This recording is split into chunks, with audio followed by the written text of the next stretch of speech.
नमस्कार. श्री गुरुदेव दत्त ओम चैतन्य कानिफनाथांना.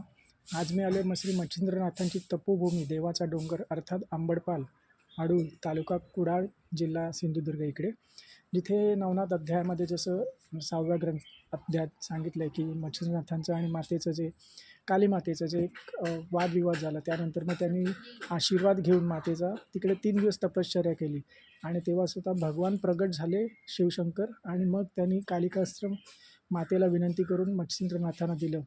तीही तपोभूमी आहे मच्छिंद्रनाथांची, जिथे मोठ्या प्रमाणात होम हवन व साधना केली जाते. आजही हे खूप जागृत स्थान आहे. या ठिकाणी मोठ्या प्रमाणात भक्त मंडळी येतात, हवन करतात आणि मातेचा आणि मच्छिंद्रनाथांचा आशीर्वाद घेतात. जय गुरुदेव. आदेश आदेश आदेश. आता हे आपण बघतोय हा मंदिराचा प्रवेशद्वार आहे. इथून पायऱ्या चढून आतमध्ये आल्यानंतर समोरच हवनकुंड आहे आणि नवनाथांचं मच्छिंद्रनाथांचं इकडे आपल्याला मोठं भव्य चित्र दिसते. सोबतच श्री गुरुदेव दत्त महाराजांचा मोठा फोटो आहे. अतिशय रम्य ठिकाण आहे. खरोखरच मच्छिंद्रनाथांना इथे साधना करावीशी वाटली, याला काहीतरी कारण असणारच, त्याशिवाय ते इथे येणार नाहीत. आणि कालिका देवी समोर त्यांनी जी इथे तपश्चर्या केली, या 3 दिवसांमुळे ह्या जागेमध्ये प्रचंड मोठ्या प्रमाणात समजू शकतो आपल्याला एक व्हायब्रेशन्स येतात. नाथांचं तिकडे पूर्णपणे अनुष्ठान झाल्यामुळे त्या जागेला एक पावित्र्य जे आलेलं आहे ते अलौकिक आहे. मला वाटतं प्रत्येकाने कधी ना कधी नाथभक्ताने प्रत्येकाने इकडे जाऊन एखादं तरी नाथपोथीचं पारायण केलं पाहिजे. किमान 6वा अध्याय, ज्या अध्यायामध्ये नाथपोथीबद्दल या घटनेचा पूर्ण उल्लेख आहे, माहिती दिलेली आहे कालिके मातेची आणि मच्छिंद्रनाथांच्या गाठभेटीचं, ते पूर्णपणे आपल्याला बघता येईल. हा मंदिरातला आतला परिसर आहे.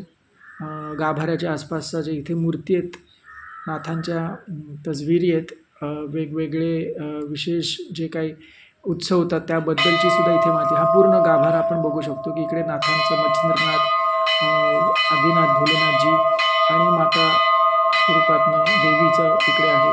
आणि पूर्वापार चालत आलेली परंपरा, इथले जे सावंत परिवार आहेत ते इकडे करत असतात सेवा. दिवस रात्र आरती चालू असते, नाथांची सेवा, पारायणाला इथे खूप लोक येतात आणि प्रत्येकाला वेगवेगळे अनुभव होते. आत्ताच महाशिवरात्रीचा उत्सव सुद्धा झाला, तेव्हा सुद्धा इकडे खूप गर्दी होती आणि खूप छान असं त्याचं वातावरणात इकडे मोठ्या प्रमाणात कुडाळ आणि आसपासच्या परिसरातनं लोक येतात, नाथांचं दर्शन घेतात आणि त्यांच्या प्रश्नांना मार्गदर्शन करतात. असं हे ऐतिहासिक स्वरूपाचं स्थान आहे आणि मला वाटतं प्रत्येक भक्ताला इकडे जायला पाहिजे. आपण या स्थानाला नाही गेलो तर ही काळानुरूपी स्थानं सगळी विलुप्त होऊन जातील. कोण जाणार, कोणाला माहिती नसतं. आणि आपल्या देवतेचं, आपल्या नाथांचं आपण उदो नाही केला तर कोण करणार, बरोबर की नाही? आपण फक्त पुस्तकात वाचतो, ठीक वाचतो की असं स्थान. जसं मला लक्षात आलं की एवढ्या जवळ मी कामानिमित्त आलो तर मी म्हटलं पहिले दर्शन घ्यायला, कारण की ही जागृत स्थान आहेत. ही काही बांधलेली मंदिरं नाही आहेत. आज तुम्ही पैसे देऊन, करोडो रुपये देऊन मंदिर बांधू शकता, पण हे जे मंदिर आहे, हे जे स्थान आहे, हे जागृत स्थान आहे. आणि विचार करा, मच्छिंद्रनाथ आणि कालिका मातांचं इथे कसं संभाषण झालं असेल, काय प्रकारचं त्यांचं तिकडे तेव्हा उच्च लेवलची चर्चा झाली असेल. आणि अशी स्थानं आहेत आपल्या महाराष्ट्रात.